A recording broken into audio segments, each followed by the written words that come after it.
Hello, it's James here. Today I'm going to take you on a brief overview of Google Contacts. Google Contacts isn't probably a service you access every day, but it's really important to know about it because it controls the contacts that you see inside Gmail and you see inside Google Drive when you're sharing things. To view your Google Contacts, you just need to go to contacts.google.com and this page will load up.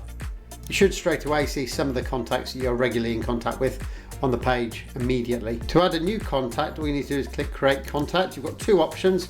You can create an individual contact or you can create multiple contacts. Creating multiple contacts will require you to upload a CSV file, so you'll need to compose one of those beforehand in Google Sheets before your contact's listed in the way that it wants it to be, and then you can upload that CSV file. Today we're going to focus on just creating an individual contact, so we click on that option and you'll see the fields will appear that you need to complete. You can upload a photo.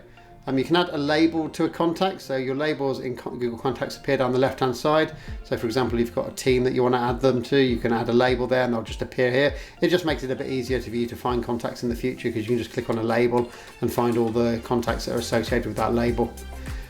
You enter their first name and surname. Now this is kind of important because when you're composing an email in Gmail or you're sharing a file in Google Docs, this is the name that you'll see when you start typing in with the autocomplete. So say for example, if it's not an individual, it might be like an accounts or invoices email address you're linking here. So you might just want to call it accounts and then put the email address in like so. So when you're searching for it and you're composing an email that you want to send, say like an invoice to your accounts department, you just search for the word accounts and it will come back up. So whatever you stick in here for the name of the individual or the email address that you're going to be sending to, that's the name you will see in all the autocomplete options throughout Google Workspace. Next you can put their company name in, all the normal stuff, their job title, their phone number, their address, date of birth, notes, and you've got a show more option where you can add some other stuff that you want to related to this contact just to make it easy to find these details. Once you're happy with that, hit save and that will then get saved into your contacts. As you can see, there's the accounts one that I've just created. You'll see there's actually some quick access options here as well when you go in and look at the details of a contact. So you can quickly email them, you can schedule an event with them, that will open Google Calendar, that opens Gmail.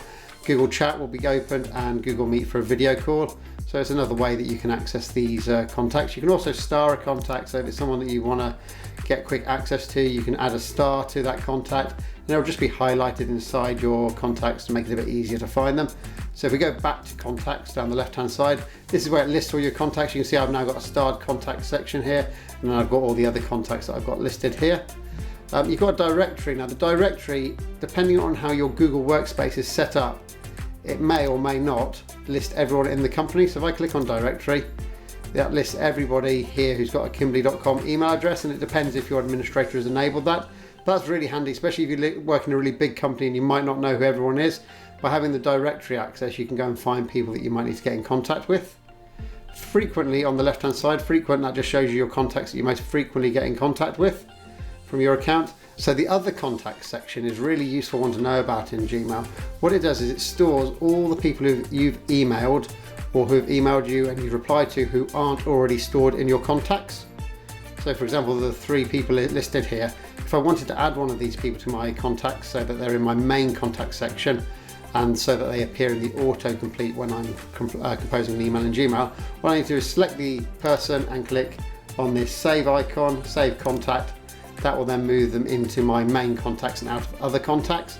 So if you do get some random email addresses appearing when you're trying to compose an email, stuff like that, or sometimes you get an email address that's associated with the wrong name, have a look in the other contact section because that's probably where that email address is going to be located, and then you can make some edits to it and change it if you wish to.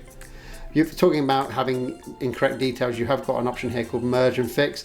This essentially is going to find where you've got duplicates of people in there. So you may have a contact for, say for Simon Smith, and you've got one contact that's got his email in, and then you've got him saved again just with his mobile phone number, and maybe a third time with just his address.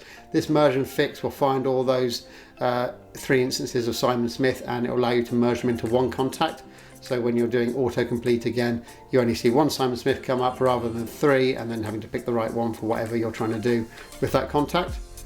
Next, import. That just lets you import your contact addresses from another service, again via CSV file or a V-file card in this case. There's also a template that you can download so you can fill that in and then upload them all in one massive go into Google Contacts. Normally you do that when you first move into Google Workspace. Google Contacts, it's not something you'll do on a regular basis. Any contacts you delete, they'll go into the bin for 30 days and then they're permanently deleted after that point in time. And then the final thing you get is just your labels. So as I showed earlier, if I click on like training team, it will show the 2 people that are listed inside that training team here. And you can have as many labels as you like and name them whatever you want. It's just a good way for you to easily organize your contacts. And then the final thing is just in settings. There's not much in settings for Google Contacts apart from delegate access. This is very similar to delegate access in Gmail. If you click on delegate access, what you can do is you can grant someone else access to manage your contacts for you. So if you've got a PA or you've got someone in your team who looks after the contacts for everybody, you can click invite delegate, enter their email address. They'll get an invite to come through, to accept. Once they've accepted that, they'll be able to access your Google Contacts and manage it for you. It only can be somebody in the same company as you, so with the same domain name ending, that you can invite as a delegate. It can't be someone external who hasn't got a company email address. You'd have to get them a company email address first. And that's basically it. There's nothing much more in settings. You've got undo changes and then you've got more settings.